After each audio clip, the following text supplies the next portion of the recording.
गरीब परिवार रहता था। उस परिवार में रामू और उसकी बीवी सीता उसके बेटे चिंटू के साथ रहते थे। उसी गांव में एक तोता भी रहता था। उसका नाम था रघु। वो किस्मत का धनी था। जहां भी जाता वहां किसी भी चीज की कमी नहीं पड़ती थी। एक दिन रघु उड़ते उड़ते उस गरीब परिवार के घर गया। रघु सोचता है, अरे वाह, लगता है यहाँ आज बहुत अच्छा खाना मिलेगा। मैं पेट भर के खाऊंगा। वो एक कटोरी में रखे अमरूद देखता है। अरे वाह, अमरूद, मुझे तो ये बहुत पसंद है। मैं तो इसे पेट भर के खाऊंगा। रघु तोता अमरूद खाने ही लगता है।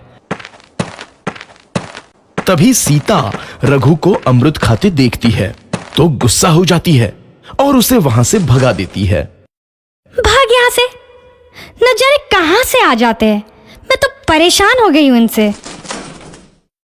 सीता के भगाने के बाद रघु चुपचाप से एक कोने में रहता है। धीरे धीरे उस परिवार की बरकत होने लगती है। एक दिन रामू और सीता खाना खाते वक्त बातें करते हैं। आजकल हमारी बहुत तरक्की हो रही है, काम भी अच्छा चल रहा है। रामू कहता है। इस पर सीता कहती है, सच कहा, भगवान हमेशा ऐसे ही हम पर मेहरबान रहे। बेटा चिंटू भी कहता है, पिताजी, मुझे खिलौना लेके दो ना, मेरे सभी दोस्तों के पास है। रामू कहता है, ठीक है, जरूर लाऊंगा। सीता कहती है, कितने खुश है सब, मेरे परिवार को किसी की नजर ना लगे। एक तरफ ऐसी बातें होती हैं तो दूसरी तरफ रसोई में रघु तोता भी अमरूद खाते रहता है। मजा आया, अमरूद खाया, मजा आया, अमरूद खाया, मजा आया। तभी सीता रसोई में आती है और रघु तोते को अमरूद खाते देख बहुत गुस्सा होती है। सीता रघु को बाहर निकालने के लिए पिंजरे में अमरूद रखती है। रघु जब अमरूद खाने लगता है तो पिंजरे का दरवाजा बंद हो जाता है और वो उसमें फंस जाता है। मुझे बाहर निकालो, मैं यहाँ फंस गया हूँ, मुझे बचाओ। अगले दिन सीता पिंजरा उठाकर बाहर दूर उस रघु को छोड़ देती है। रघु के जाते ही उनके घर आई बरकत धीरे धीरे कम हो जाती है। उन्हें बहुत घाटा होता है। सीता कहती है, ये क्या हो रहा है, अचानक इतना कैसे बदल गया? अभी तक तो सब कुछ अच्छा चल रहा था। रामू कहता है, लगता है भगवान हम पर रूठ गए हैं। चिंटू भी कहता है, लगता है अब मुझे खिलौने भी नहीं मिलेंगे। और वो रोने लगता है और बाहर चला जाता है। कुछ दिन बाद रघु तोता फिर से उस घर में आता है। वापस आया, मैं वापस आया, अब मैं जमकर अमरूद खाऊंगा। रघु सीधा रसोई घर में चला जाता है और अमरूद खाने लगता है।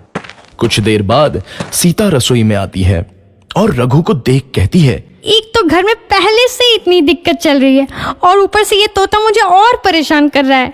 सीता रघु को वहां से भगा देती है। रघु उड़कर किसी कोने में छुप जाता है। कुछ दिन बाद धीरे धीरे उस घर की बरकत वापस आने लगती है।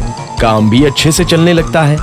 एक रात जब रघु तोता अमरूद खाने जाता है तो पिंजरे में फंस जाता है। ये लोग आखिर चाहते क्या हैं? एक तोते को शांति से अमरूद खाने क्यों नहीं देते? मैं कौन सा चोरी कर रहा हूँ? बस अमरूद ही तो खा रहा हूँ। तभी रामू वहां आता है और पिंजरे में रघु तोते को देख उसे बाहर छोड़ देता है। ये तोता भी कितना जिद्दी है, बार बार वापस आ जाता है। जैसे ही रामू रघु को छोड़ देता है, अगले दिन से फिर से उनके घर की बरकत जाने लगती है। काम में घाटा होता है। किसी को समझ नहीं आ रहा था कि ऐसा क्यों हो रहा है। रघु तोता घर आता है तो अचानक बरकत आती है और जब रघु तोता को बाहर निकालते हैं तो बरकत चली जाती है। एक दिन सीता रघु तोते के घर आने और बाहर जाने की स्थिति पर नजर रखती है। ये तोता जब भी घर आता है तो घर में बरकत आती है और जैसे ही ये घर से बाहर जाता है तो उसी के साथ बरकत भी चली जाती है। कहीं ये जादुई तोता तो नहीं है? अगली बार जब ये तोता घर आएगा तो मैं इसे कहीं नहीं जाने दूंगी। सीता रघु का बहुत इंतजार करती है, लेकिन रघु तोता दोबारा उस घर में कभी नहीं आता।